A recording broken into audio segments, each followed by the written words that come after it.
Berikutnya adalah sekilas tentang biografi Ustaz Husain bin Abi Bakar Al-Habsyi yang akan disampaikan oleh Sayyid Ali Al-Ajrus. Bismillahirrahmanirrahim. Alhamdulillahirabbil alamin. Wassalatu wassalamu ala asyrafil mursalin Sayyidina Maulana Muhammadin wa ala alihi wa ashabi ajma'in. Amma ba'd. Saudara-saudara dan bapak-bapak dan saudara-saudara, Assalamualaikum warahmatullahi wabarakatuh. Bapak-bapak dan saudara-saudara, para pelayat yang terhormat, pagi hari ini atau siang hari ini kita semua datang ke Kota Bangil untuk turut serta mensolati dan kemudian mengantar jenazah al-maghfurah pemimpin kita, imam perjuangan kita, Al-Ustaz Al-Habib Husain bin Abi Bakar Al-Habsyi. Pada akhir hayatnya beliau memimpin pondok pesantren Yapi Al-Ma'hadul Islami di Kenep Bangil ini. Beliau dilahirkan di Surabaya 73 tahun yang lampau dan memperoleh pendidikan di Madrasah Al-Khairiyah Surabaya. Sekolah ini merupakan madrasah diniyah yang tertua di Surabaya, yang pendirinya dipelopori oleh Al-Habib Muhammad bin Ahmad Al-Muhdar dan Al-Habib Muhammad Al-Jufri. Madrasah ini telah mengeluarkan pemimpin-pemimpin pergerakan di Indonesia. Setelah tamat di Al-Khairiyah, Ustaz Husain bersama kakaknya Al-Habib Ali Al-Habsyi berhijrah ke Penang, Malaysia. Di samping menimba ilmu di sana, beliau berdua diambil menantu oleh amatinya, tante beliau. Ayah beliau meninggal sewaktu kedua bersaudara ini masih kecil. Maka paman beliau, Ustaz Muhammad bin Salim Baraja, adalah pengasuh beliau, pengganti almarhum ayahnya. Ustaz Muhammad Baraja ini orangnya alim dan warok. Almarhum Ustaz Husain Al-Habsyi adalah seorang orator, ahli pidato yang ulung. Setelah kembali dari Malaysia, beliau terjun ke dunia politik.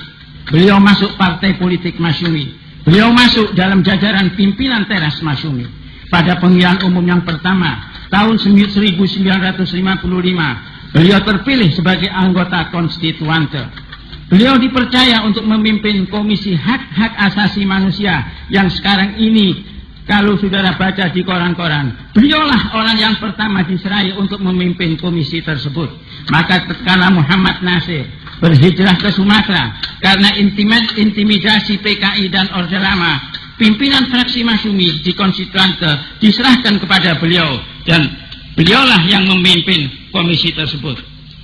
Muhammad Nasir dan Husain Al-Habsyi adalah dua sejoli, dwi tunggal yang tak bisa dipisahkan.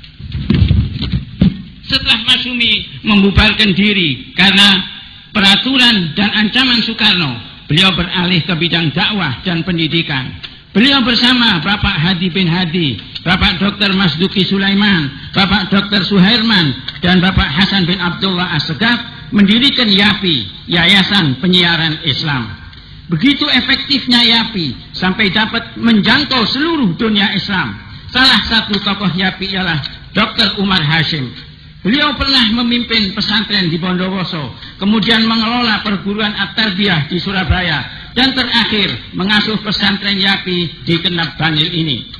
Dalam pergerakan Islam, nama Husain Al-Habsyi tidak asing. Bukan saja di dalam negeri, sampai ke luar negeri pun nama beliau sangat terkenal. Berjuang untuk Islam dan memperjuangkan Islam memang tiada hentinya. Laksana mata rantai, ia harus sambung bersambung. Tongkat estafet harus diberikan dari generasi ke generasi. Salah seorang pemimpin India berkata, "For a fighting nation, there is no journey's end." Dan memang hakikat hidup itu adalah perjuangan. Berkata Syauqi, "Hifduna ra'yika fil hayati mujahidan, innal hayata ajidatun wa jihadu." Dalam menegakkan kebenaran, beliau pantang mundur. Kompromi dan menjilat bukanlah watak beliau. Walaupun terkadang beliau harus berhadapan dengan penguasa, dan tidak jarang beliau harus menanggung risiko, ditahan, diinterogasi, dan lain-lain. Dan yang demikian adalah watak seorang pejuang. Kalau Orde Lama lahir berkat menumpas Gestapo PKI, maka ketahuilah ma'asyiral muslimin bahwa Ustaz Husain adalah pemimpin anti komunis. Ustaz Husain bersama Bapak Hasan Aidit dan Bapak Aunur Rafiq adalah pemimpin FAK, Front Anti Komunis. Justru FAK inilah yang pernah mengobrak-abrik rapat raksasa Partai Komunis Indonesia di alun-alun Malang. Ma'asyiral muslimin, Ustadz Husain adalah seorang pemimpin yang suka mengadakan eksperimen. Setelah Masyumi tidak ada, beliau ingin mencari satu metode perjuangan yang dapat menghasilkan secara tepat di dalam waktu yang singkat. Maka ketemulah beliau dengan revolusi Iran. Beliau kagum adanya pimpinan yang karismatik, yaitu imamah dan rakyat yang kompak. Raja di Raja Shah Iran digulingkan dan kekuatan luar negeri yang mendukungnya dihancurkan. Baru beliau melangkah untuk mempelajari dan menerapkan metode tersebut, keburu beliau difitnah akan memasukkan paham Syiah di Indonesia. Beliau dihantam dari kanan kiri, muka belakang. Kasihan Habib Husain Al-Habsyi, pekerjaan beliau belum selesai, jalan masih panjang. Allah sudah memanggil beliau. Inna lillahi wa inna ilaihi rajiun. Semoga ahli waris beliau dapat meneruskan jejak beliau, menjadikan ma'had beliau menjadi tempat mencetak kader sebagaimana yang dicita-citakan beliau di masa yang akan datang. Allahumma in kana muhsinan fazid fi ihsani wa in kana musian fatajawaz an sayyiati. Allahumma ighfir lahu warhamhu wa adkhilhu jannata ma'an nabiyyina wasiddiqina wasyuhada'i wassalihin wa hasuna ulaika rafiqa. Dan satu lagi yang ketinggalan, beliau adalah orang pertama di Indonesia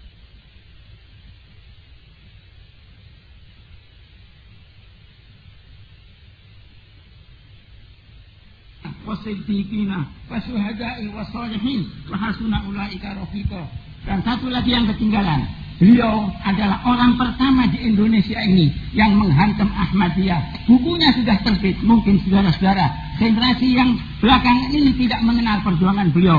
Oleh karena itu sekelumit ini untuk melengkapi apa yang sudah ditulis di wawancara di dalam Yafapos oleh putra beliau Ahmad Al-Muhajir. Semoga apa yang saya terangkan ini bermanfaat untuk kita semuanya.